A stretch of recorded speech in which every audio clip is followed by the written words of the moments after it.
Can I do the intro? No.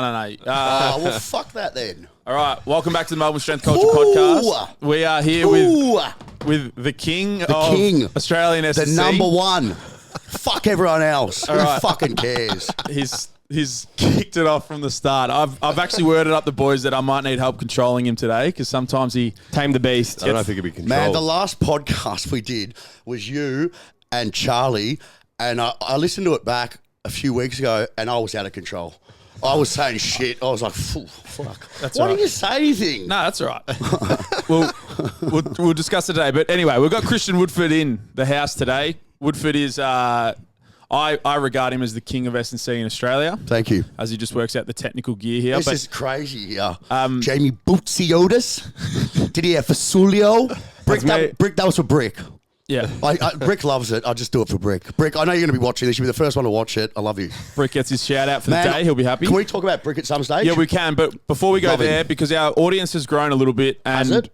It definitely has. The podcast has 100% It's this kid here. Donnie. This kid's skills are brilliant. Donnie is the man. man. I would hire him. Donnie is the man. Is he paying you? Do you want more work? Is he full time? We'll talk about it later. We'll have a meeting later. We're looking for someone anyway, so if you know anyone, let us know. We'll have a meeting later. But before we go anywhere, can you just explain who you are and why we've invited you to the podcast I've done this so many times. Just quick, under a minute. I'm honestly a guy who just found his passion. Honestly, found my passion in life, which was coaching. Started this company in 2012 that apparently there was no market for. And when I was talking about athlete development, there was apparently no market. So I did exercise science. Apparently exercise science, you do, supposed to go to pro sport. That's the pinnacle. You know, that's supposed to be the pinnacle. And I decided one day I woke up after America, and we know we're going to talk about this later, and I said to myself, I want to become the Joe DeFranco of Australia because I looked up to Joe DeFranco. He was my idol back then. He's still my idol now. I started this company called Woodford Sports Science Consulting. And it changed the game. It boomed. It boomed. I never expected to. I knew I believed myself, but I never expected to go that quickly. But that also led to issues with a lot of, I would say, mental health issues. That led to partying too much. That led to me not giving a fuck about anything else. That led to me to go to rehab, and now we're going back up again. So I've been through it all. And I'm proud. Nothing can beat me now. Nothing can. So, and I'm lucky where I got good people. When I did want to quit, I had a lot of people message me, and I really do appreciate my friendship in like yourself. I've known you for a long time. I watch you grow. I just love watching people grow, and I get so much enjoyment out of watching someone like yourself, who I've known for a long time, just grow and develop. So it's been a pleasure to watch you just get better and better. And your thing is, you went away from coaching and you got better. Crazy, because you were in love with coaching. Yeah. And then you've just kind of gone business and you're just even better. So it's fantastic. So well done to you. And no, well, thank you. I've said it publicly many times, but Melbourne Strength Culture would not be what it is without yourself and what you did, not just with Woodford Sports Science Consulting, but also mentoring me in those probably my pivotal years as a coach and finding the direction that I wanted to go. And then obviously everything that we do now is because you've led the way. So we do owe a lot to you. I do appreciate it. And I went to a course on the last 3 days at Athletes. I saw you. We did the Athletes Authority thing. How was that? Fantastic. Yeah? But it was crazy to have people come up to me like, and it's kind of embarrassing now. We're back in the day. I love it, but not embarrassing. It's like getting a compliment from some kid who's like, because of you, you changed my life. I quit this job and doing this now. I was getting it. Kieran goes, why don't you ever accept, like back in the day, I'd love it. Now these days, even you saying that, I don't know why. It's like, I appreciate it. I get very emotional about it because it's like, I never came to terms with how hard it was to start Woodford, like the shit that I copped. Like I got beaten from pillar to post. And yes, sometimes I deserved it. But half the shit I copped, it wasn't right because people with small dick syndrome, and some of you could be watching it, some of you could be watching this. Mate, you're fucking losers. Fuck off. You've done nothing. I've done more in my fucking career than you do. I've done more in fucking, 9 years of Woodford than you do your fucking career, losers. But I didn't deserve the shit that I copped half of it. But I give as good as I get. But there was some shit that they didn't attack my methods, how I train, they attacked me personally. Yeah. And my mates used to always say, why are they attacking you personally? And it took me years to understand this. tall poppy syndrome in Australia is huge. They want to chop people down who go after what they want. And back in the day, man, I look at myself as a 25-year-old young kid saying shit like, I want to be and always saying I want to be the best I can be. What's so bad about that? But people get me wrong because you know me and you guys know me where people get me wrong with like, oh, he's an arrogant fuck, this and that. I actually aren't. I'm not. It's just that I'm very passionate and I say how I feel. And if you don't like that, I don't give a flying fuck. I don't care. I do not give a fuck what my own mother thinks of me. I don't. Because I'm going to be me and you do you. But for some reason in society, people are going to tell you how to act. And I still remember starting Woodford, people said, you can't act that way on the videos. Well, motherfucker, I did and I'm fucking still here. And this is something I want to interject on and it's something that my thing's just cut out. Yep. There we go. I think I'm back. Yeah. Yep. And this is something that I want to come in on as well because I think growing up and coming into this, you think that you have to be a certain way and you have to maintain your scientific integrity to be this exercise and sports science, to be this individual and whatever else. And it's like, now I'm just starting to learn and I think we're starting to learn because we were trying to be, especially with the earlier videos, we were trying to be these educators and these people and it came off stiff. And it's like now it's coming in a certain way because we're being ourselves and I think that it's starting to progress at a rate and you said it a few times in the podcast so far that you don't give a fuck. And I want to know, and this is something that I'm starting to learn now, and it's like, what do you think it is that fuels your ability to not give a fuck about other people and the way they think of you? And I think that as a whole has definitely contributed to your success. And I think you're starting to see us pick up. But what is it for you that allows you not to care? Jamie, my success comes down to the fact that I don't give a fuck. If you care, the minute you care about someone else's opinion you don't even know, you're fucked. Yeah, 100%. Because the reason why I say this is because people give a fuck. It's just human nature to care about what other people see. So I walk in a room, right? How I walk in a room is, your brother hasn't met me. He probably thinks I'm a Fruit Loop, right? But this is just me being me. He might think I'm a legend, but it doesn't really matter because I'm just going to be me. So a lot of people, they'll change the way they act depending on the situation, which I can understand why. But for me, it's like I'm always going to be myself. And it's funny you say that because in exercise science, it's like you have to be this person. You can't act that way or you can't sell yourself or something. And I think people got real insecure because I came out and said things that, I just back my ability. I honestly know how good I can be. I know how good my company can be. I know what I've done in such a short time. And people just want to chop you down because it's easier to chop you down than build you up, right? But I'll be completely honest, Charlotte, these days I don't get really any hate because if I did, do you know what I say to them? Fuck off. I just literally look at my things that give me, and this is, for everyone out there saying, oh, you shouldn't swear like this. For me, swear, it doesn't come out of malice, it comes out of passion, right? It's just how I am. And my parents all say, I don't swear like that. That's their opinion. I don't care. Listen, I love my parents, but I'm not going to fucking listen to them. At the end of the day, I'm going to be me. And for everyone out watching, my best advice I can give you is stop giving a fuck what people think. There's what's that book called? About that. Subtle art of not giving a fuck. Yeah. So many people in life, bro, and it's funny you say it because so many people ask me the same question. How did you stop giving a fuck about other people's thought? And I still remember after America, I came back and I was a fucking people pleaser at 24 and I was sick of myself. I look at myself in the mirror, I'm pathetic. Look at me, I'm fucking, this cut here saying this guy here saying this, and I'm fucking listening to him or not. Fuck this shit. I'm going to get rid of him, and I decided to go after it. And the minute I went after it, all my supposed friends like, he's changed. No, I've gone after what I want, and you don't like it because you're doing something you hate. People project their insecurities on other people because they're insecure because they're watching me do it and they want to do it, but they can't because for some reason they're held back. And by the way, just let everyone out there know another reason why I'm successful is because, and people do this all the time, they plan. You know what I do? Do it. But there's an issue in that as well where you need to do some planning, but that's why I got Karen, who's my PA and operations manager. Shout out to Karen. Best friend, love her to death. Without Karen, I'd be dead. And this is no word like I'd be fucking dead. She's saved me so many times. I'd be dead. I believe that Woodford wouldn't be no more. And Brick. Man, I'll tell you what, when I was going through a hard time, I've only cried to 3 people, and Jeremy's been one of them. And Jeremy doesn't know how to act. But Jeremy Borzillo is the most, and I know Didier and him are very close. The best thing I ever did was get him here because he pushed him out of his comfort zone. And he loves hanging out with all you guys. But he is the most loyal guy. Without him, I wouldn't be here. I wouldn't have Woodford, but without Kieran, I wouldn't be live. So I think that thing is, you've got to have self-belief as well. And self-belief comes from not giving a fuck. Because let's say I do give a fuck. Well, you're not going to, should I put up that post or worry about what him say? But people used to say, oh, you're worried about being wrong? No. Fuck no. If I'm wrong, I'll admit it. Who gives a fuck if I'm wrong? But I think that's another big point that right there. That's something that we've definitely felt like you need to be able to own your losses and own your changes and all of those sort of things. It's funny you say that because you know why people message me now? When I did the mental health podcast with AA, I had so many people reach out, dude. I'm telling you, at least at minimum, this is a low end, 100 messages saying, thank you so much for being the voice. Because no one talks about it. Because everyone wants to be this macho. There's no lows. We make money. We make bank. Look at me on social media.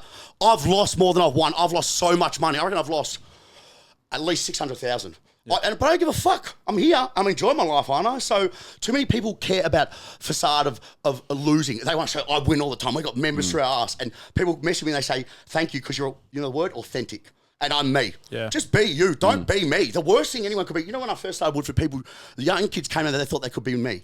And I used to say, listen, if that is you, be you. Chris Kranis, that's him, be him. Brick's him. Look how good Brick is. He's just being himself. Don't ever be me. Don't be you. Everyone's got to be themselves because everyone else is special in their own way. But they look at me and they'll be like, oh, but you train this guy. You're successful this way. I got there because I was myself. And the biggest thing was, honestly, I swear to God, that 25-year-old kid who I said, look to myself in the mirror, no more. I'm going to be myself. And if you don't like it, I don't give a fuck. And then a lot of people took it as I'm arrogant. Well, that's their issue. I don't give a fuck. Look, man, your girlfriend called me to tell you that your balls are hairy. She doesn't like it anymore, and she wants you to do something about it.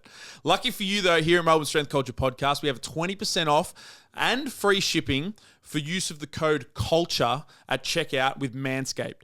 Manscaped offer a range of products for men's grooming, including the Lawnmower 4.0, which I can guarantee is going to improve your girlfriend's opinion on your nuts. Again, that is code CULTURE at checkout for 20% off all Manscaped products, including free shipping. Your balls will thank you.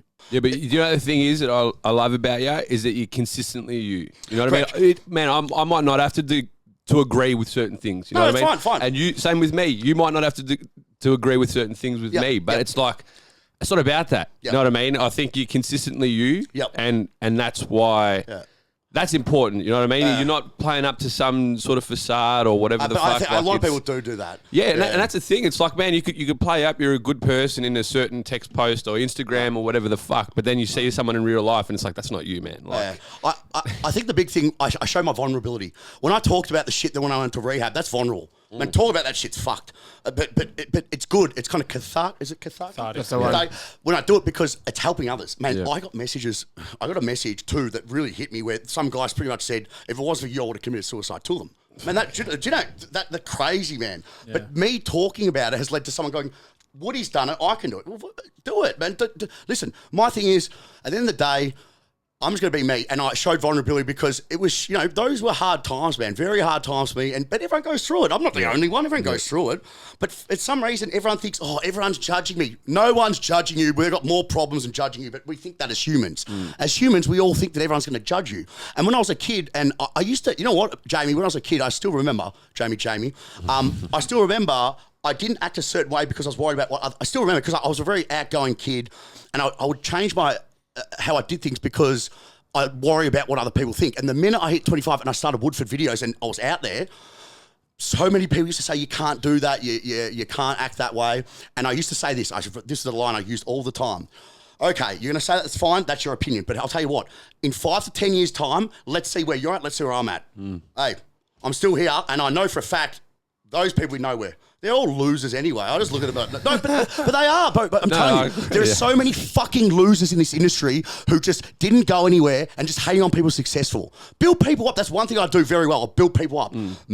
I always fucking do it to people. So for everyone out there who's watching, goes, I'm a prick to people or this, or you hear shit on the grapevine like, I partied for 6 days or I went on this binge. Yeah, that's probably right. That is probably right. You know what? If you heard about partying with shit, that's 99% is right. I'll be honest with that. That's right. But the other shit where people are saying, I'm an asshole, man, you can attest and you guys can attest to it. I build people up. I'm never going to be that guy. Never. Ziz said it himself, I'd rather be the one hated on than the one doing the hating. 100%. And it's true. Too many people in this industry, and do you know what it's to do with? Is the fact that exercise science, it's like, people want, for some reason, they've got this obsession with, I want to be known as the speed guy, this guy. Just be you, and then you'll get known. Look, fuck, I was 2 years in, I still remember, you remember this, 2 years in, and I was going to CQ nightclub into Tramp, into Revolver, and I still remember people being like, coming up to me, bro. I got some stories here from CQ because this is when I put you on a pedestal, like a proper pedestal. I was like, this guy is doing everything that I think the industry in Australia needs. Yep. Obviously, you'd been to America, DeFranco, and all that sort of stuff. But it was the content thing and just putting your ideas out there and building this thing up. And I was interning sort of interning, but training there and just being around WSSC in the early days. Yes. And then I was like, oh, what are you doing this weekend? You're like, oh, I'm going to CQ. And in my head, I'm like, man, I go to CQ every week. I'm going to spend some time with Woody on the weekend. This is going to be great fun. Well, this is crazy. We'd just dance on the podium together for like 6 hours. And then go home. And I was like, that was crazy. I got to fucking spend time with Woody. You know what? I'll tell you. Listen, the craziest thing is like Jay Ellis, right? First time I met Jay Ellis, right? Weapon. This young kid comes up to me, right? So Jay Ellis, I love the kid. One of my good mates. Worked at Woodford, now is the high performance manager at Melbourne United, right? Basketball. Yeah, so this skinny kid comes up to me and goes, just to let everyone know, back in the day, when I started Woodford, I wasn't an asshole, but what I was I was a young kid who got a lot of notoriety. I wasn't an asshole, but what I was I was a bit aloof with people. Like, if I didn't know you, I'd be a bit aloof with people. So people got the wrong way. Poor Jay Ellis. I had no time for the kid. Like, he'd come up, he goes, man, you're a fucking legend. You know, I just gave him nothing. Like, oh, that's cool. Yeah, who are you? And whatever. The crazy thing is, you were like a D grade celebrity. Like I would be with you, and so many people would come up. It was actually nuts. It was crazy. Man, that's a testament to and social you were literally media. just a fucking strength and conditioning coach making content on Facebook. Like, it was before Instagram. It was Facebook. I did it before Instagram. Yeah. Yeah. Like you actually had Crazy. like quote unquote made it as a personality in Melbourne. Listen, it was nuts. Those times were nuts. I'll give you an example. Stubbsy, I went to CQ with him once and I said, I guarantee you I'll have at least generally speaking, I'll have 6 to 7 guys, never girls, guys. Oh, I had some girls and the girls would come to kiss me, get a photo. Oh, they called me the Icon. I remember the Icon, get a photo. And what would happen was Stubbsy said this, we're CQ, and Stubbsy goes, I guarantee Woodford, no one comes up to you. All right, fair enough. Whatever, Stubbsy. Listen to this. We go up the stairs at CQ, you know the bar around the corner? Yep. 15 guys there, and you hear Woodford, WSSC, Woodford mini bag, get the glutes activated. Stubbsy couldn't believe it. He goes, sorry, Wood, you're right. And they're like, oh, get a photo, get a fucking photo. Mate, someone dressed up at you as Mad Monday. As Mad Monday. Someone dressed up as Mad Monday. Went as Woodford to a Mad Monday. Like, and that's what I knew. My old man goes, I think during those, my old man goes, what are you doing for, because my dad would go to Ormond and people would talk about me at Ormond, go, your son's brilliant, he's doing this. It was nuts. It was those days were nuts. And this was before anyone else was on. There you go. I was going to say, is the Akon story real? Or are you talking shit? Fuck, and you got to tell us. What's tell the story. All right, so, I haven't heard it. All right, so as everyone knows, back in the day, I was Come on. So hold on. My best friend back in the day was a guy called Tom Core who owns Beyond the Valley. Yep. And congratulations, Tom, you're doing great work. Crushing it. Mate, killing it. Him, I and another guy used to go out together, 3 of us, and I'll be honest with you, we're just pigs. Saturday night, Sunday night, just pigs, all 3 of us. But what we'd do is, we'd go to these clubs, right? And for me, I'm a good dancer. I'm going to be honest here, I'm a good dancer. And you know this, we would dance for 7 hours, you and I. We'd dance on the pole for 7 hours. So what I would do, I'd find a place, I like this, I'm going to sit there and dance for 8 hours. No shit. I'd have people come up to me like, do you want a drink? I'm like, nah, fuck no, I'll just keep dancing. And I'd sit on the same spot. Dude, Tom Core left me for 4 hours at what was that club called, where they do the Juicy Wiggle? Cloud 9. At Cloud 9. What a fucking place. Yeah, Cloud 9, listen, they left me, went to another place for 4 hours, and I was at the same spot. Yeah. And I had a guy come up to me, 2 guys come up to me, he goes, you're a legend, bro. You've just rocked it for 9 hours. I go, have I? I wouldn't even know. Have I? But the Akon story is, I was at CQ. Wait, no, Prince of Wales. I was at Prince of Wales. Nice. And back in the day, Prince One Love was the shit. You know, and I was a kid, and to go there, all the hot chicks were going there. I've got to go to One Love. And I'll dance for every week for, you know, I'd just dance for 9 hours, right? And I'd get home and I'd lose about 4 kilos. Sweat it out. And what happened was I had this dude come up. This is, swear to God, this guy. And he said he was the manager for the backup dancers. I swear to God, right? Now, if I am making this up, right, I would have been bent in half. But I swear to God, this happened, guys. He gave me this card. He said, listen, I like your moves. Would you consider being Akon's backup with the group? With the group, would you consider it? to be. I'm like, man, I was thinking, fuck yeah, fuck the S&C. I'm going to be Akon's backup dancer. Gave me a card, had a number on it. It literally said Akon's dancer manager, something like that. But I was so bent. I was like this. Like this. And then back in the day, those were the days where I would just listen. I can't do it anymore, but those are the days I just do it just to do it. You know what I mean? These days I wouldn't do it, but it's just, you're a kid. Everyone knows that if you're younger, 18, 19, 20, 21, whatever I was, so like 24, 25. And I put it in my pocket, right? And I said I was with Tom. I said, Tom, you're never going to believe this. And I told Tom goes, you're talking shit. I said, I swear to God, let's find him. The card was in my fucking pocket, right? In my pocket. So I left it there. I knew it was there. So I just kind of left it. And so he showed me the card. I showed him the card. So he knows that.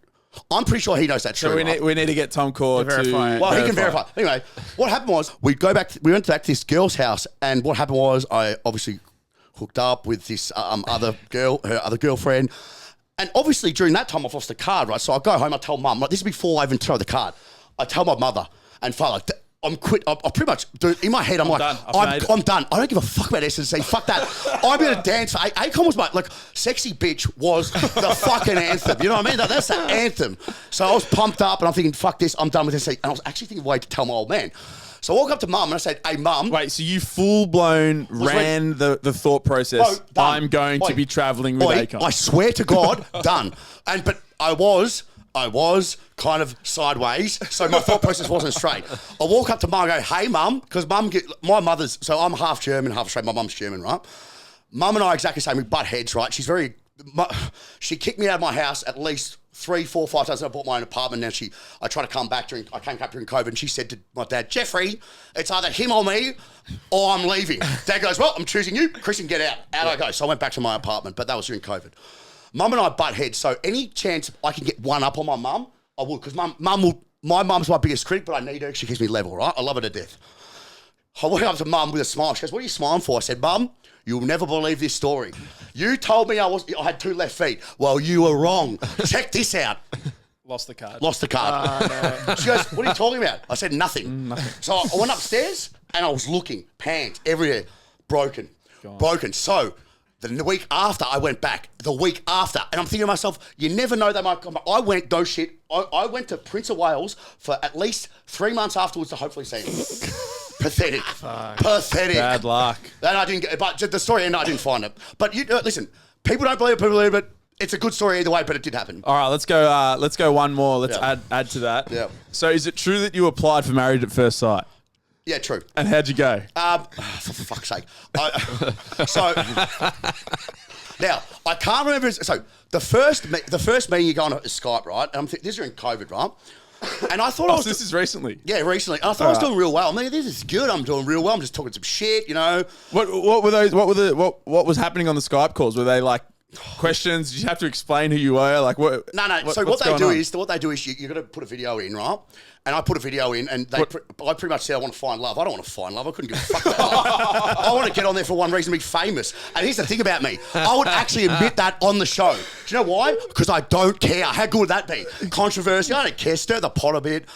People go on the show, let's be serious. They go on the show, they don't go on to find love, they go on to be famous. Launch a business. And I would admit the same thing. I'd go on there just for one reason, that's the reason. But... Can that might get cut? No, don't cut that.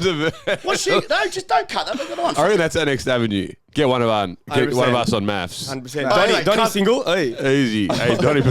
Can I be honest? I didn't care about it at all. I kind of did it as a joke. But the minute my parents, my mum, my dad said they wouldn't go on it because you got to get the family on. My mum goes, no chance. And my dad said, no. If you know anything about my parents, my mum is outspoken, but she's not like out there. She's very introverted in terms of people. Once she gets it, she's very talkative. But my dad's very, I'm an old man, very quiet. I don't know where I came from. If you look at my family, where the fuck? Honestly, I used to look at myself being like, my dad's quiet, my sister's very quiet, my mum is quiet on the outside, but she can be loud like me, and I still don't know where I came from. I look at my dad goes, we don't know where you came from either. Yeah. But anyway, they made me, so there we go. I didn't make it on the show. You didn't make it. No. By the sounds of it, I'm not betting that you will make it. No, I think they blackballed me. Honestly, blackballed. But once again, it wasn't. Listen, I did it for a bit of fun. I need to see the Skype calls. No, and the thing is, they record it. They record it, and what they say to you, we're recording it. Do you consent? Of course, I consent. What the fuck? Like in my head, I'm like, fuck. I want to be on the show. Of course, you fuckwit. Of course, I consent. Fucking idiot. But honestly, that's what she said. So I was sitting there. That was the first question. Do you consent? And in my head, because I'm so honest with people. I can't not be honest. And when I lie, people know I lie straight away because I'm so obvious. And she goes, do you consent? And I literally nearly said, no shit, Sherlock, but I didn't. And so, yeah, and look, I'm blackballed, but I don't give a fuck. I don't care. I think the show's pathetic anyway. So. Alrighty, fair enough. Do you like it? Never saying. By the way, I don't watch. For everyone out there, I don't watch TV anyway. I don't watch TV. No. I'm a big YouTube guy. Yeah, on YouTube. I love YouTube. I'm a big fan of this show, though. Big fan. Big fan. Speaking of, let's talk about this tattoo. So. Shit! Yeah, tattoo. So you sent me a message. Obviously, we'll set. Wait, can I show you? Wait. For everyone I got a lot of tats these days. I'm gonna go on a random tats. One random tat. I got a brick tat. You guys want to see it? Show us the brick tat. Got a brick tat. Actually, no. I promise my mum I wouldn't show my. Yeah, I can't do it anymore. I promise my mum I wouldn't show my ass anymore. What is the brick tat? It's just a brick tat. It's on my ass. But what is the brick tat? How did that come about? Okay, so what happened was I love Jeremy. I love the kid, man. There's something about the kid. I annoy the fuck out of him. So again, example. I pay him, yet I take him away from work. It makes no sense. What am I doing? Do you know what I do to him? Every day I come up to him and I hug him because Jeremy is not an affectionate guy. I am. And I just want to tell him that I love him every day. And I think he sometimes looks at me and goes, this guy's a fucking idiot. He honestly looks at me, this guy's a fucking idiot. But I just feel like that, I honestly, Jeremy is such a good human being. And I believe in Jeremy. I believe in Jeremy a lot, where Jeremy doesn't. When I first met Jeremy, quiet kid, I called him Jared for the first 2 months, and he didn't correct me. Well, he doesn't correct me. For everyone out there, Brick, Jeremy Borzillo, how he got the. I'll say the whole story. Can I say this whole story? Just quickly, I'll say I was buddying up until about 2 months ago on our client sheet. Instead of Borzillo, under Charlie's client list, it was written Jeremy Borzillo with a G. And he didn't say anything? He didn't say anything. Yeah. He didn't say anything. So this is an issue we have. So Jeremy, when he came down Woodford, this is a good story. So I was training Shandoyle, come back from the NRL at the time, right? And what happened was we had an internship. And by the end of the internship, they were the last one. I fucking hated all of them. And that's why I stopped doing internships at the time, because all they do is use my name, do nothing, and I wouldn't even know the fuck they put me on. My mates call me, hey, do you know this kid, they put your name down? No, and I had enough of them. I hated all exercise science. I just kind of had enough. What happened was this kid, big Italian kid, overweight, would walk around and follow me. I'm like, who the fuck is this kid? Because he wouldn't introduce himself. Anyway, what happened was he asked Jay Ellis, can I have an opportunity? And Jay goes, I'll talk to Woody. Came up to me and go, I don't know the fucking kid. I don't trust him. And I stopped trusting a lot of people. There's a few other reasons. I think it's important to note that this is in the pinnacle of sort of the down. That's when I start going down the downturn. So Jared, there was reasons for it. I just want to make sure that it's not taken that you just hated. There was so many factors. Like, we're not going to go into the story, but if you want to learn more about that moment in Woody's life, the Athletes Authority podcast, or the Talking Chimps one with Alex Sandelis. Yep. So what happened was he asked Jay. I couldn't give a fuck. I said no. Jay goes, mate, give him a chance. Give him a chance. I said, he doesn't even say a fucking word. He's a mute. The guy's a mute. And I said, mate, he's overweight. I don't fucking go. Fuck off. Hold on. Good part's coming, right? So I decided, I'll tell you the reason why I did it. So the next day, right, I'll rock up to work, right? And back in the day, I'd actually turn up, right? But when I was bad, I wouldn't show up, right? And that's why Brick saved my business. And I'll quickly talk about that in a sec. But I turn up to work, and there's this kid, this Italian kid, who's just fucking putting away weights and there. I walk up to him. I walk up to him. I go, what the fuck are you doing? He goes, and I was rude to him. I go, what the fuck are you? Because back then, I trusted no one. There's a reason what he said. I said, what the fuck are you doing here? He said, I'm helping you out. I said, but you're mind fucking me. He said, what? I said, I just thought he was there for the wrong reason. I said, mate, if you think you're getting a job, you're not getting a fucking job. That's what I said to him. And he goes, that's okay. I said, well, what do you want? He goes, I want to learn on you. I say, okay, fair enough, okay. And I just I thought he was mind fucking me or something. I'm like, I walk up to Jay, I go, Jay, did you fucking tell him to say that? He goes, no, I didn't. I go, Jay, don't fucking bullshit me. And Jay's like, mate, just give him a chance. So I said, fine, I'll give you one chance. If you're no good, I'm going to fuck you off straight away because I can't bother anymore, right? And I don't really like anyone these days. I'm just going to do it myself. You understand that stuff sometimes. Sure. So what happened was every week something would happen and he would just, I don't know, he just grew on me. He just grew on me. And I still remember when I gave him the job, people said to me, I can't believe you gave me a job. I didn't think you would. And I say this, and I'll say this right now. if you're one of those people who said that, you can get fucked because you're questioning my integrity and you're questioning everything that kid did for me. He did more for me than I needed loyalty at that stage. I needed someone to come in my life and be loyal, and that was the guy. And regardless, I had a woman come in. I won't say. I'll tell you after the camera. When it's off, I came in and say to my old man, "He's not the right look for your company." I walked in and I said, "Don't ever, when I'm fucking with you, I'm fucking with you. When I'm against you, God help you. If I'm fucking loyal to you, I'll be fucking loyal for life. I'll be loyal to life for that kid for the rest of my life for what he did. He saved my business, and regardless of whatever he looked like, look at how he's doing now. Lost a shitload of weight, and he's a 1% guy. Turns up, has a crack. Look what he's done, right? And I respect it. But people go, you got to have this fucking look. Jeremy Borzillo is such a fucking good coach because he cares. Stop taking the fucking looks away. And I would hire Brick over fucking 99% in the industry. He's also just a weapon. In general. No, but he's an animal, strong man. as fuck. Yeah, but remember, back in the day, he didn't know he didn't believe in himself. I had to build him up, right? And what I did with Jeremy is he's look, he goes on podcasts now. He does all this shit. He wouldn't have done it back in the day. And I built him up. And even today, right, give you an example, right? I said to him, Jeremy, when are you going on the podcast? And Jeremy went to the negative Jeremy. So Jeremy goes, I'm not good enough, right? I said, Jeremy, shut the fuck up. You are good enough. You're Brick, man. You're the man. You can do it. But his growth has been huge. And I'm proud of the kid, and I'll always be proud of him. I don't want to get emotional, man. Fuck, I don't want to cry about this shit because without him, I'm fucked. Man, I love that kid. He's just, I don't know, man. There's people you meet in your life. I met him. This is fucked up to say. I met some small Italian kid. He was supposed to come in my life. He showed me that I can trust. Like I was by that stage, I was an arsehole. I'm like, I hate everyone. I didn't want to do it anymore. Like in terms of hire people, he taught me to trust the harder people. They're doing genuinely to care.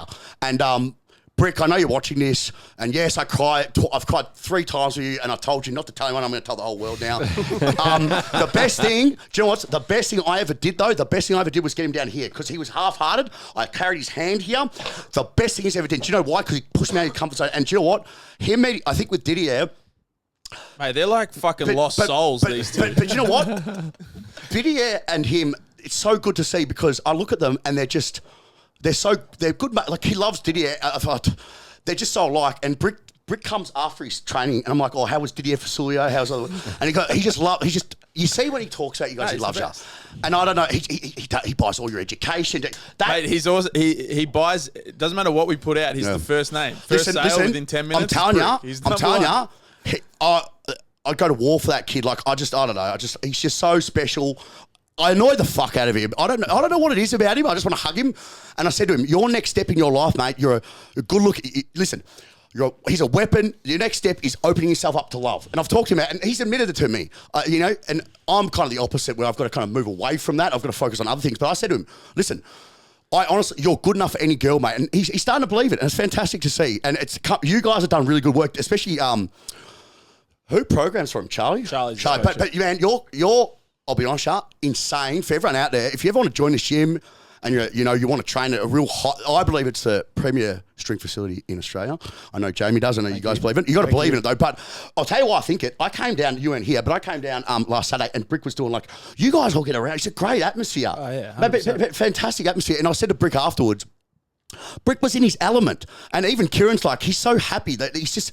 It's good that you guys. It's a community. You guys have a community here. Like you have a community, and it's a testament to Jamie. It's a testament to your staff. You guys have one vision, one goal, and you work towards it. It's not like this guy's going here, this guy's going here. You guys have a really good. I was there. What's the whole thing? Great culture. And when we talk about the community, like Jeremy really is. He's the captain of that. He's the captain. Like, yeah, everyone gets around him, but. He is what we want from the gym. He gets around everyone. He's always supporting people. He brings that vibe. Like he's the king. He's no matter who it is, no matter how heavy the weight is, no matter what they're going for. It's just I do. I'm not gonna lie to you guys. I give him shit about it all the time. I go, oh, you love us at String Culture. Don't worry, Woodford. I rag on him, but you know what? I do it out of love. I've never met a person who will just. This is crazy. People don't believe this, but trust me, ask him. It's true. He has listened. I can't get over this stat. He's listened to every single podcast I've ever done. He's listened to it. I said, what? I said, mate, don't you get sick of me? He goes, no, not really. Mate, fuck, I annoy the shit out of you at work every day. You gave him a chance, though. You and he appreciates it. Yeah, I know. He's dead. But man, I'll be honest, Christmas time, I got real emotional. I don't know why. I think there's a few reasons, but I walk up to Brick and I looked at him and I said, you're a fuckwit. And he goes, what? Like, no, I said, you're a fuckwit because, no. I said, you're a fuckwit because you made me show my emotional side to people. Fuck you. And I walked off and I was crying and I turned around and I hugged him. And he goes, he hates hugs. He's not a hugger. And Kieran goes afterwards, my best friend Kieran, my PA and operations manager, Kieran goes, what you did today was the best thing you've ever done because you told someone what they've done for your life. And she goes, you back in the day, I used to think it was weakness, and working with a psychologist, it's not. It's a beautiful thing to do. And it's great for them to hear. And Brick just loves it. Brick might not say it, but I know he does. He loves it. And I think me saying, I started crying because he's, I don't know, he's a very loyal person. And then he comes here and I watch him here. It's just beautiful to watch. I don't know, it's great shit. And maybe because it's your facility and you've got great staff and it's almost like that. It's just like it's all part of it. It's all part of the journey. And for everyone out there, I just think the best thing for everyone is to watch someone grow and develop into an individual, into something they want to become. And it's just beautiful. I think it's great. I get more off, and I've told you this, I get more off watching other people grow than me because for me, fuck it, everyone, I've done that. Like, I don't really want to. My next step for me, for everyone out there, my next step is to go, and there's a lot going on behind the scenes right now, but I want to take on America. I believe my name, I can do it, but I have to be in America to do it, and I've got to. I'm going to do workshops with Phil Daru, and Crazy. Yeah. Massive. But I want to. I mean, for me, Australia's a small market. The biggest market, America. You've been to Cressy's, it's huge. Obviously, when I go over again, I'm going another podcast with Joe, then with Phil Daru, and then we're going to talk shop about. When are you going? Well. See what happens. We'll see what happens. Yeah. But then I'm going to talk with Joe about a few things, and he's down for that as well. So let's see what happens. Fucking oath, man. And then my ultimate dream was always America. Let's see what happens. Big market. Let's put my name out there and see what I can do. And I'm never going to die wondering. Put it back on top, mate. I fucking love it. Yeah, absolutely love it. Let's give it a crack. That was a really long way around, though. Respect to Brick, but around the tattoo. Let's talk about this. You text me and said if we got the most downloads in 7 days, you'd get. Yeah. And you just put it out there. I will get the tattoo if it's the most. It's going to happen. Yeah. So, but for me, if I get that, think about that. Someone's going to get your brand. That's respect. Don't you love it? 100%. So we've got to talk through this. What size is the tattoo? Where's it? What real estate are we getting? Can I say one thing before I start? For everyone out there, every time I'm on a podcast, the ego side of me. So I have a side of me where I have a healthy ego. You got to have a healthy ego. My ego is very exuberant, right? So what I like is, I like to know. I push myself to be the fucking best to get you guys ratings and get people watching. So every time on a podcast, I say, I want my numbers. I want to be the best. So how many guests, who guests you had on? Tell me the guests you had on. And there's some big names I've beaten. Athletes Authority, I rolled everyone. I'm like, literally going to beat everyone. Mate, oh, listen, I'm fourth. Well, we want you to roll everyone here. But no offense. Listen, I love Angus Bradley. You're a great man, but come on, please, champ. Please, champ. Called out. No, I love him. No, I love Angus, but fuck, mate. Like, come on. He's got some engagement, man. No, Angus Bradley has a voice. Respect. Fuck me, he's getting engagement. Man, yeah, big time. Yeah, so respect him. But what I'm saying is, in general, people with me, people will just want to hear what I say because at the end of the day, I'll say things that literally what I believe in. Where people got a podcast, it's so boring. You're not being yourself. It's so obvious you're not being yourself. It's like, I'm always going to be myself. I'm never going to, and that's my motto in life, never die wondering, because I went through so much and because I might not have been here, I live every day like, fuck it. I'm going to have a crack here. Whatever happens, I'm going to go with it. I rate it. That's life. Fuck it, life. I rate it. So what real estate are we getting? Okay, here we go. So here's what we're going to do. For everyone out there, if I was you, personally, if you want me to get a Melbourne Street Culture tattoo, I'll fucking download this. But I need proof, quantitative, objective proof. I will. Give it to you. Okay, fair enough. And put it on your socials. 11:57 is what we've got to beat in 7 days. Who was the main one? Anabolic Gabe. Who's he? He's a TikTok star. He's actually a really nice kid. He's from the area. He's got a pretty couple big TikTok accounts. He's got a very successful podcast in Australia as well. Okay, sweet, cool. Yep. Well, we'll beat him. Fuck it. So we'll beat him. So fuck it. Yeah. So 11:57 in 7 days. Out there, listen. My thing is, you want to see me get a tat? Like the brick tat. I suggest download, tell your friends, tag, put the. Wait, are we getting on the arse? No, I'm getting here. I'll get someone here. All right. Inner thigh. Just remember this. I wanted the inner thigh. Listen, I told you I'll do it, mate. I'm a man of my word. I'll do it. But show me data. I will. I'll give you data, mate. Don't worry. Data. Mate, I just love knowing that I just beat people. I love it. All right. It's great. Well, Angus Bradley and Anabolic Gabe. See you later, boys. No disrespect to you guys, but at the end of the day, you're both boring. So I don't know you, but you're boring. They're boring. They're boring. No. Angus, I love you. You know I love you. But listen, They're boring in terms of me. There's no one on this fucking planet like me that can bring what I can bring. You put me in a fucking room, I'll fucking make it happen. And even Kieran, my biggest supporter, hey, you tell me to do something, I'll do it 110%. You know it, they all know. I do know it. And I'm excited to see what the next 7 days are. So let's do it. We'll just give everyone a little rundown. You can listen on Spotify, Apple, and watch on YouTube. Personally, please don't listen on Spotify at the moment because it's annoying the shit out of me what they're doing to Joe Rogan. Fair call. Nah, fuck. Oh, no, do it. They're not doing anything, though. Spotify owns support. No, they're taking down 110 episodes. No, but that was from Joe Rogan's request. He chose Joe to do Rogan. that. Okay, sorry. Go back to Spotify. We're fine. No, Spotify have said they won't cancel him. What? Yeah. Why is he doing It's other people that are calling. no, Hey, listen. Cancel culture. I could go on for all. I'm not Yeah, going we're not to. going here. No, We're we're not not going going to. But let me say this. Let me say. Do not cut this out. Do not cut this out because I was talking about this yesterday. If you cut this out, we cut. No, don't cut it out. We'll see what happens. You're in control right now if it gets cut. What you say now will determine if it gets cut. Hey, listen. Ball's in your court. Don't cut this. I'm not going to be rude. Let me say this one thing for everyone out there, right? If you believe, right, these days, I'll tell you what the issue is youth today, right?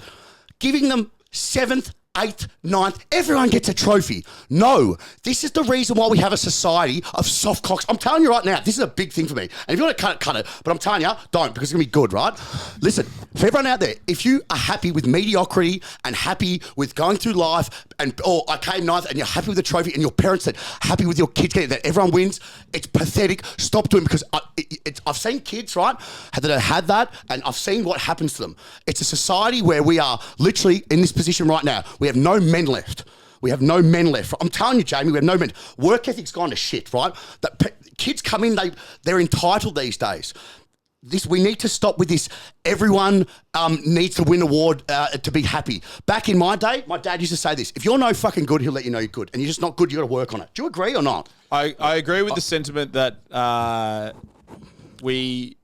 don't agree with the participation trophies and all that sort of stuff. So we'll get cut. No, I don't think what you've just said that we'll get cut there. No, but I'm other thing. Sorry to interrupt. It's like if everything's great, what's bad, sort of thing. That's my thing. And it's like even as a coach, like I'm just going to talk about it through the lens of coaching. Yeah. If I tell someone that everything they're doing is fantastic, correct. Then it's like what's there to learn from as well? Because you get desensitized. You don't know. Like you're like, okay, well, I got a trophy. I got rewarded for being shit. What is the point of getting better?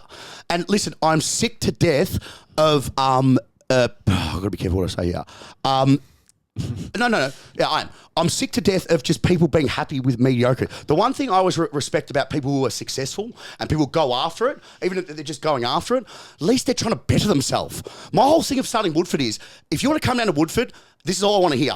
I just want to be the best version of myself. And for everyone out there, my whole thing is, I used to come out and say this: I want to be the best, most well-known, the best SSC coach in the private sector, like DeFranco, right? And in the world, right? And people used to have a crack at me. But what am I saying? I'm just saying I want to become the best. You want to be better. Correct, exactly. So for everyone out there, the reason why people chop me down at that is because they're like, oh, he's saying he's the best. No, you're projecting, you're insecure. Yeah. I'm not. I just want to be the best person I can be. And if you don't want to be that, you know, you're unhappy with yourself, that's not my issue. Your mum didn't love you. I think the idea that... Probably not... Oh, I'm not going to say that. Yeah, I think the idea that... Nah, fuck it, I'll say it. That's not going in. Damn it! Just leave it in, who cares? What I would say is that I think... Put it in. I think the idea of a struggle... Yeah. I'm listening. The struggle building... oh, fuck, look at me message I got. Reserve is important. Yeah. Yeah. No, I agree. For sure. Look, this is just from my own personal experience. Mm-hmm. It's like, I never change what I'm doing if I think everything's fantastic. If I found that every time that I saw growth whilst working as a professional is when I got a piece of constructive feedback. Yep. And that piece of constructive feedback was never everything's amazing, it's all sunshines, rainbows, you're perfect. Yep. Because if you think you're perfect, you're not going to make any change. Correct. If I stuffed up doing something, I forgot a program, I did whatever else. Yep. And Jamie, as my boss, and I think as one of my mentors, let me know to do something better, then there was action being made. Yep. You know what I mean? There's action being taken. And as a result, I found myself be a better person. You're going to Whereas grow. if he told me, you're perfect. No, it's fine, Jamie. It's fine. It's okay. Yeah. But then standards will slip in the business. Then you accept that standard. For then sure. You accept it. Exactly. Yeah. Then you accept the standard. You don't get better. The business doesn't progress and so on. And it's... Listen, that's what I say to the boys at work is, when you walk, so the example will be like something like a piece of rubbish on the ground, right? And I sometimes do this on purpose. So I leave something on the ground. I always watch them if they're going to pick it up or they're just going to walk by. If they walk by it, that's the standard they accept. And it might be small as that. And I'm not, people might go, oh, you're being an idiot. But for me, attitude reflects leadership, right? If leadership, and this is where we, as leaders, I don't like him being called leader because I don't even like called a boss because and when someone called me, I don't like it because at the end of the day, I just want everyone to come together. We're working for one goal. Everyone's got strengths and weaknesses, right? But I know what you're saying with boss. I understand that stuff. But I think that the leadership is very important and how you and listen, for my staff, I'll be completely honest. And if you are watching this, for my staff who aren't there anymore, I do, and I should apologise in person, but I was a terrible leader back in the days of probably the last 4 years, and I make no excuses for that. I was a terrible leader. I was a terrible person. Oh, I was a terrible person, but I was just going through a lot, and it was a shit time of my life. And I wish I could have done things better, but that's in hindsight, and I've learned from it. And the guys I have apologised to, but I could have done things better. Like I had a lot of stuff that I kind of look back and I've gone, fuck, man. It was during those hard times. I probably. Is what it is though, but I've learned from it, and I think that I've grown. Like yourself, you grow from it, but I've reflected, and I hate playing the victim as much as I used to do that when I was struggling with my my issues. I was playing the victim. Everything's a victim. Oh, it's fucking his fault. And then it took me to step back and go, what am I doing? I'm playing I'm doing everything I hated, and Woodford is slowly going up. It needs a lot of work, like in terms of get better at the back end, but we're slowly chipping up in the right direction. And that's credit to my staff. Kieran, Tommy, Brick, Chris, Manov, all my staff. Jordan, look, I could go through them all, but it's credit to them. Woodford is less about me anymore, and it's more about the staff, like everyone else. The worst thing, I'm not saying the worst, I'm glad I called it Woodford. I'm never going to be unhappy with that. I love my company, but when you call it Woodford Sports Science Consulting, they want you. You know that, Cressy with all that stuff. So and DeFranco. So, but I'm never going to be. I never regret a decision, so I don't regret that. But I'm glad now we've turned Woodford into a holistic company where it's not Woodford's not there. Fucking all hell's going to fucking break loose. So credit to all the boys. I think from looking from the outside in, Yep. And obviously somebody that has been close to you through. Yep. The entire journey, pretty much. Yep. I thought there was a moment when it was done. It was. I quit. Yeah. I quit. Yeah, you'd quit. I quit. I had enough. You'd went to social media and you said, "Look, this is done." No, I went to rehab and I quit. Yeah, I quit. Yeah. I quit. But when you went public with that decision, that I actually thought it was done, and obviously go to rehab and work on your issues, mental health, all of that sort of stuff. Yep. And then now seeing it regrow. Yep. For lack of a better term, like from the ashes. Yeah. Oh, it was dead. It was dead. And buried. You've invested in your staff members. Obviously there's been a big shift in like even just the way in which you talk about Jeremy and Kez. Like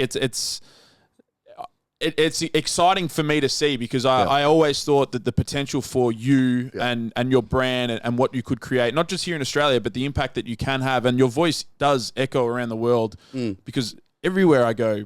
Oh, you're from Australia? Oh, it's how's Woodford or whatever? What's that Woodford guy up to? Yeah. So I'm excited, and it's well done for getting it back and growing it and realizing and recognizing some of those issues that you had, because ultimately for you to grow and for you to get to where everyone thinks and believes you can be. Yeah.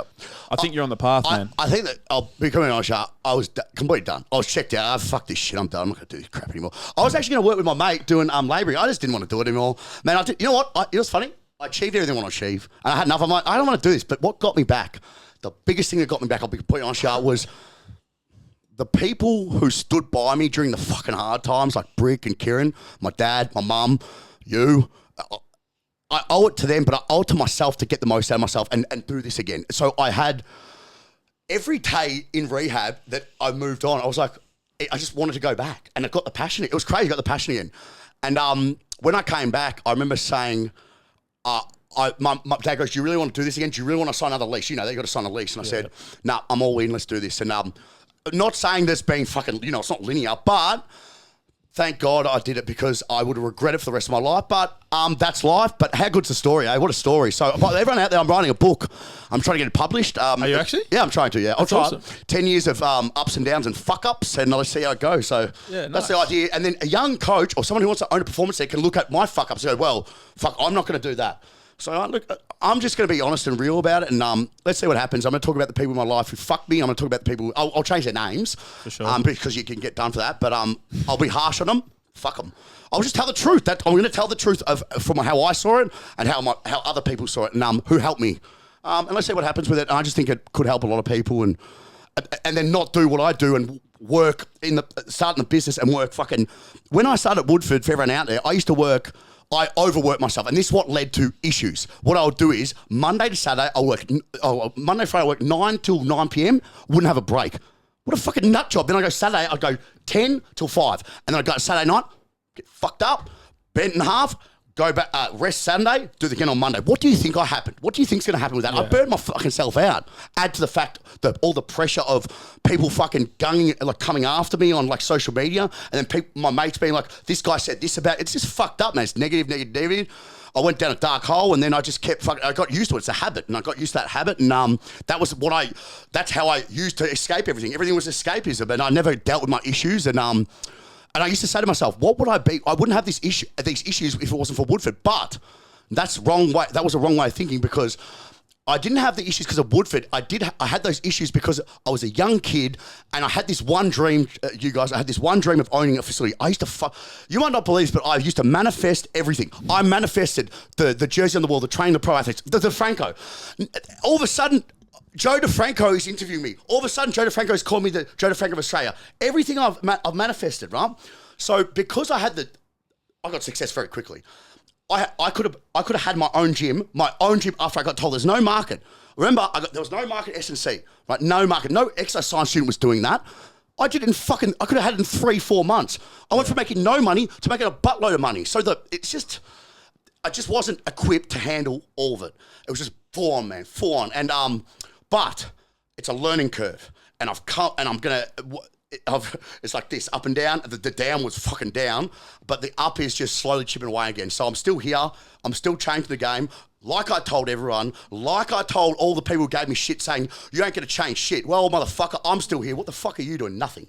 You're sitting at home and behind your computer. I'm trying to do, at least I'm trying. At least we're all trying to go forward. And all I ever wanted was, I didn't want anyone to like, blow smoke up my ass. I didn't want that, but what I wanted was a bit of respect, because all I've tried to do is help exercise science graduates, give them a chance to at least get jobs. Where were the jobs before? Where were the jobs before? No way. Nothing. So you know what I thought? If I could become a figurehead, what I mean by that is DeFranco's a figurehead. People look up to him, and people know about SNC because of DeFranco, and that's all I wanted. When you talk Woodford, you talk athletic development. So I've done that.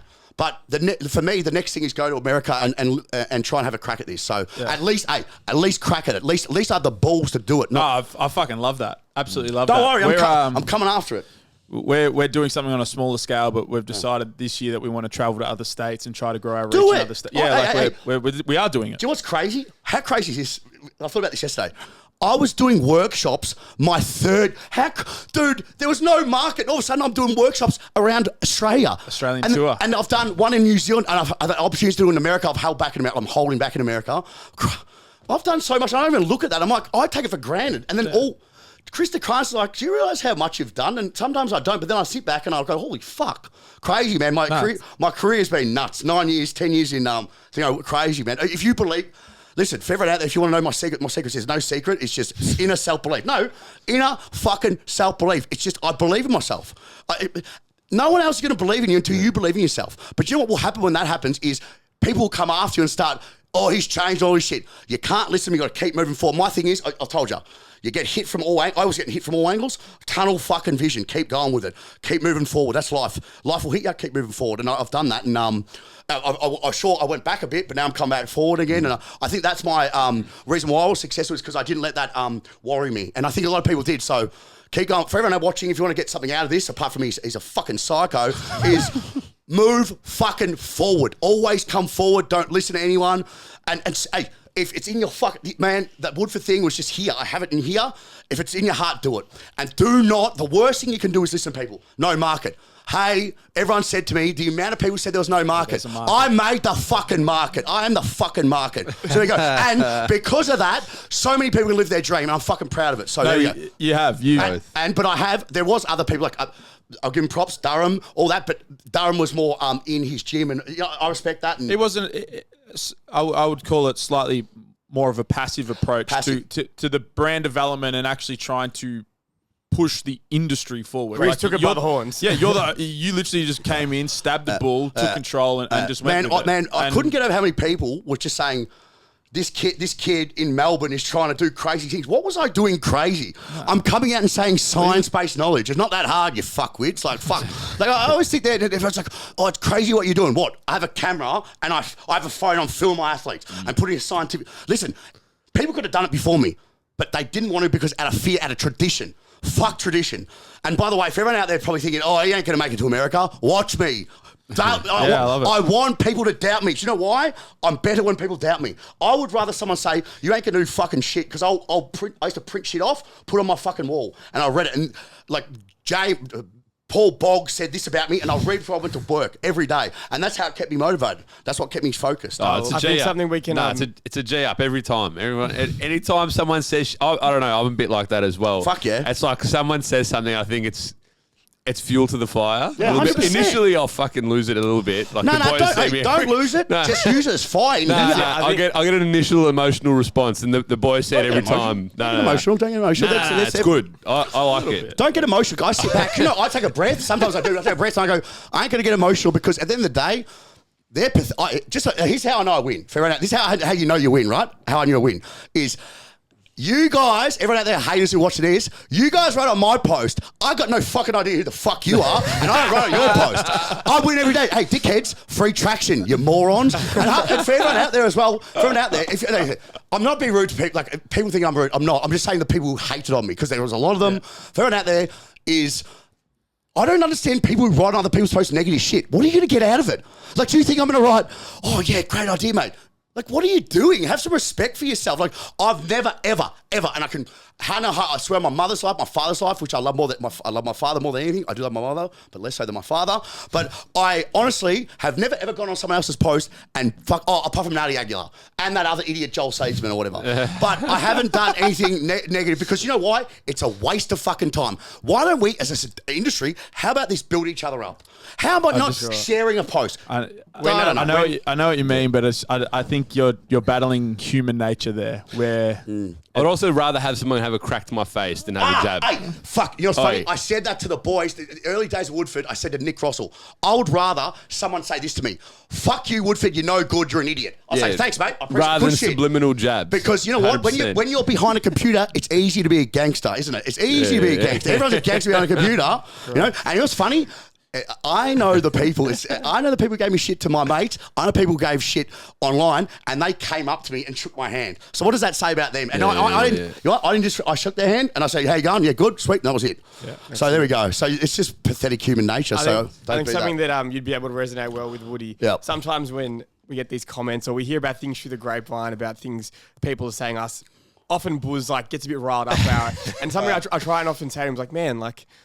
Yeah, it's annoying in the moment, but like, just put yourself, like, look at it from their point of view. Like, for them to, be in a space where they feel they have to do that. Yeah, you can feel good in yourself that you're not. It's a split second emotional reaction. And then the minutes after is like, yeah, fuck you. My name's in your mouth.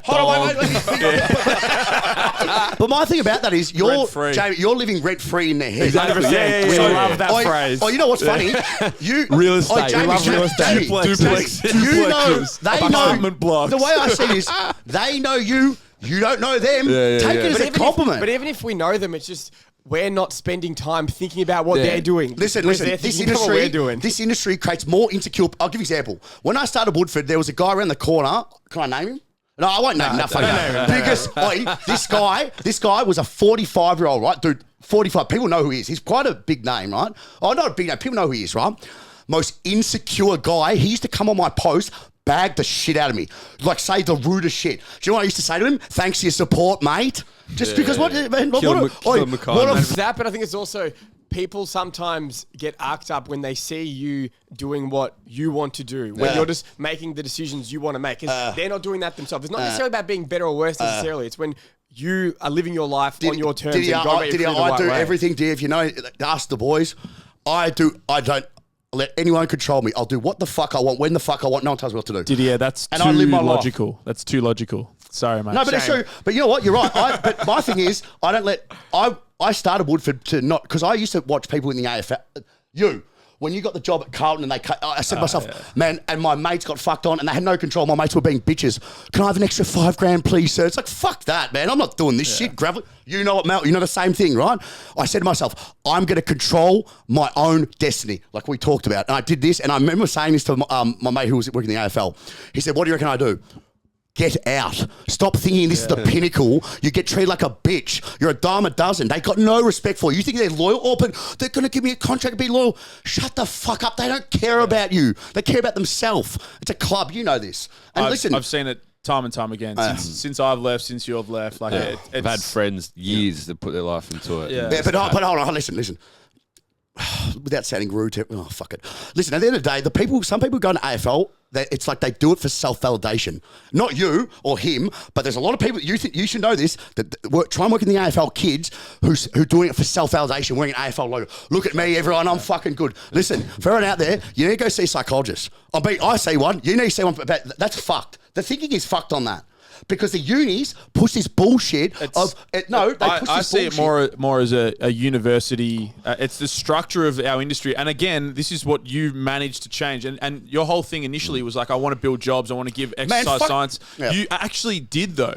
Yeah. Like you've given, I had no idea. Yeah, you've given four. Literally, even if you just think about the radius of your immediate gym, there's probably 5 facilities, huge, massive, that you've had a huge impact on that probably have 20 to 30 total staff working there, whether they're not full-time, part-time capacity or whatever. Yeah. I see the whole, I look at the education system as where the problem rides from. I don't think that it's the individuals coming in. I'm sure there would be some who are like, I just want to work there for the tracksuit and do all that sort of stuff and get the notoriety of that I'm an S&C coach. And I was probably like that myself when I was working my way up the ranks. But it took me a pretty big punch in the face to be like, holy shit. Yeah, maybe this isn't. Yeah. Then you came groveling to daddy. No. I had no idea either. Honestly, because I went up in exercise and sports science. I didn't even know what I wanted to be. I got to 3rd year, and then you speak to everyone. It's like AFL to reach that pinnacle. I didn't even know that this was a career path, and I was going to quit in my last year of exercise and sports science, move on to something different. Yep. Went down the team sport route, whatever else, and I thought that was it. And it wasn't for the tracksuit. It was like, I heard that this was the pinnacle. This is it. Was it? No, it wasn't. No. It definitely wasn't. I didn't love it. I love sports performance, but to be honest with you, I don't like AFL. I don't like sport as a whole. I like fighting, but again, that wasn't an avenue. Yeah. And now you see private sector, and that was it. Like it was something to chase later on. Yeah. Listen, all I've ever wanted to do, I'm being serious, if you look at the crux of how I started this and you watch my first few podcasts, was exactly what Jamie said. If you put a face to anything, right, and people can relate to that, even if they hate you, they're still talking Woodford. And when they're talking Woodford, what are they talking about? S&C. What does he do? Oh, he's an S&C coach. They train athletes. We developed the industry through that. And here's where I used to cop this as well. Oh, how dare he say that he's the man changing the game? Oh, for fuck's sake, you're that insecure. I'm trying. Come with me on this journey. If you're friends with me, listen, for everyone out there, you'd rather be friends with me than enemies. That's the way I see it. I've helped more people. If you're insecure, right, let's just move on, right? Like, if you're insecure, how about this? For everyone out there, if you don't like me, I want you to do this. And I will literally do this to them. If you're in Melbourne, this is serious. And if you're in Melbourne, I'll give you inbox Woodford and come down. I'll take you to the facility of Woodford. I'll spend some time with you. If you still think I'm a fuckwit asshole and I don't care after half an hour, 45 minutes, well, fair enough. But I promise you'll leave there and say I'm a good guy and I care about the industry. But the issue is, you see, you take what you take off social media and you think that, and people still do that. Once again, I don't give a fuck, but for this, I'm willing to do it. And I always say, if you still reach out to me. Like, reach out. Like, don't be afraid. I'm not going to tell you to fuck off unless you're a true dick to me. Then But I'm always willing to open my doors and come down and do it. Like, I'm sure when you two met me, you probably thought, oh, this guy, we don't know. No, we don't know, but he might be a dick. And then you met me like, this guy's a fucking good guy. But obviously he would have said nice things. But you never know. But my thing is, when people meet me, listen, I'm going to treat you the way I always treat people the way you want to be treated until they give them reason not to. Jamie Smith is the nicest kid you'll ever meet in your life. The nicest kid. So I'll always have time for Jamie. I'll do anything for Jamie. I love him. He's a great kid. One of the best. And what he can do, Jamie's strength is getting a good team around. Like the team that you guys have, even down Saturday, brilliant. You guys are all good kid. Great. What you've got here is it's boom. It's going to boom, especially with this this podcast and the production skills. I'll take him off you soon. The production skills are brilliant. But I'm being serious. What you guys have done, and let's be serious. And I still look into this. Strength sport training in Australia is huge. People love it. You know why they love it? They test themselves out against a number because you get quantification. You know if they're improving or not. And I think with strength sports. And what you guys have done and become the pinnacle, people look at you now as, fuck, Melbourne strength culture is the best, we need to learn off it. And that's a credit to what you've done, the products, the marketing, and I'm proud. It's crazy, man, to watch because I watched you come into my facility and you're broken because they just fired you for no reason because that bitch was insecure. Yeah. Fuck you, whoever you. What was her name? Just say her name. Fuck it. Who cares? Man, you know what? If she fired, tell her name. But just let everyone know. Jamie came in. Can I explain the story?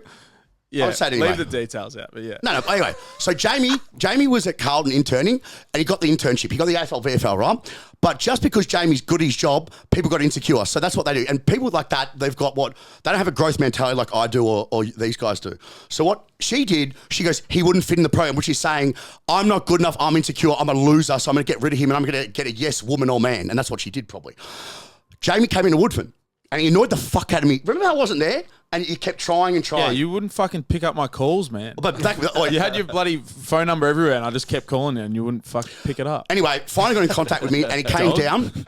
And this young kid, he was broken because he was just hurt, like he was a kid. And at the time then, I was like, okay, how can I just said, tell me your story. You told me your story. He had a notebook of questions, right? And I said, listen, I'll answer the best of my ability and see how we go. And I don't know what he got out of that. He might have got nothing, but what he did you get anything out of it? I got this out of it. That's it. Okay, well, that's pretty humbling to hear. Yeah. But the one thing I remember about you, was your eyes. And this might sound weird, but I tell everyone this story. He came there. No, I'm being serious. The reason why I understand this is because I'm big on you with the eyes, you can see through someone's soul. You know, if you look at boxers and they look at each other. I in my head, I know who's going to win before they win. So, example, Fury versus Wilder. I watched unbelievable fight. Wilder was there for war. Good on Wilder. He got beaten the shit out of it in the second one. The third one, his eyes, you just knew he's there for war. And I said to my mate, because we put fucking so much money on Fury. We loaded up on Fury. I said, bro, this is not looking good. He goes, why? He goes, look at his eyes. You just knew he just wanted redemption. You just knew this kid was going to do something because his eyes, you look so angry. You were just lost. But also, one thing that I saw in your eyes, you just knew if you could have someone guide. No one guides you anywhere in exercise science. It's like, here, you got a degree, good luck. No one gives a fuck, and you feel lost. And I had no mentor, so I'm like, I'm going to mentor this kid. And I remember I said this to you. I'm going to put you JP because JP's like similar age. With me, I was too busy, but I can help you. And you got any questions asked? And the one thing I did say to you was, and I hope you got something out of it, was stick at this kid because you're going to make it. I knew it because the questions you were asking were so good. You just got to keep ticking away, tick, tick, tick. And every time you're in here, you're going to get better because the way I see it is if you hang around people who are good, they're going to build you up. You're going to become like that. And regardless of what anyone says about me or anything, you don't know what goes on internally, right? When I'm there, and Kieran says this all the time, when I'm at Woodford, we're all up. When I'm up, Woodford's up. When I'm down, I'm the barometer. I know that, and that's why sometimes I don't come into work because I'm just a down. I don't want to down on them. But when I'm up, I'm up. And I still remember saying in my head, like, if this kid hangs around us more, and I said this to JP, I know he's going to be big. And that's why I pushed you to go to America because I knew if you go there, you're going to see a level that's unbelievable and you're going to go that level. Because Woodford's at that level in Australia, but that's Australia. Go to America, come back, and then start your dream. 100%. And you did that. And I'm always proud of you because I still remember that kid coming into me. But I still remember it to this day, which is crazy because I don't remember what I did yesterday. But that's a monumental moment because I've helped a kid. Man, let's be serious. Fuck, look at this. This place is a palace. You know, you've got a great career, you've got great start, man. I'm proud of you. And for the rest of my life, I can look back and say, I have created so many competitors, but I don't look at it that way. I've helped people live that. People say competitors. I look at it like, it's not really a competitor because I've helped people live their dream. How good is that, eh? I can look back at my life when I'm hopefully I live a bit longer, 80, 90, whatever it is. I can look back and say I help people. And how good is that, right? And regardless if people go, well, that's not a monetary thing. You can't buy that. That's fucking. Hey, regardless, I help people live their dream. I'm proud of it. And Jay Ellis, I love him to death. He says this all the time. He goes, without Jay Ellis, fucking gives you more credit. He goes, if it wasn't for you, me, and his other mentor, Nick Popovich, he goes, he wouldn't be doing this. And you, same. I hear it all the time, and I'm proud of it. And sometimes I don't take it on because I always think of the negative first, but. I don't know, man. I'm proud of what I've achieved. I'm proud of what I've done. And to watch someone like you go and then watch these boys come on, you've done a fucking great thing. I'm real proud of you. So good on you. And man, the pinnacle of fucking strength training is Melbourne Strength Coach. Hey, if you're a strength athlete, no shit, I'll be getting down here. I'm being serious. After seeing, I'll plug this shit. After seeing these guys, you come here because I'm around the corner, so you can say hello. Hey, if you want to, that's the added bonus you get me. But seriously, the atmosphere is great. If you're a strength sport athlete, get down here. Strength culture, the best. Alrighty. Thank you very much. Now I'm gonna go home and I've got to go back and do an upskill with the interns. Yeah. Fuck my life. Thank you for the kind words. I cannot be fucked with them. I love it. Fuck them. And we do appreciate it, man. I appreciate it. Listen, thanks for letting me come on. For anyone out there, listen. This is me normally. You can ask him. You've got 1 minute. All right, 1 minute. Listen, thank you for having me on. Appreciate it. Let me come on. And once this show's real big, let me come on again. I'll come on. I'll spit my things. Thanks for coming. Break the records again. Yeah, no, listen. I will get the tat. I promise you, but I need data. Oh, no, I'll get you the data, mate. Don't worry about the data. The data will come. Cheers. Thank you. Mate. Thank you, Woody. Thank you.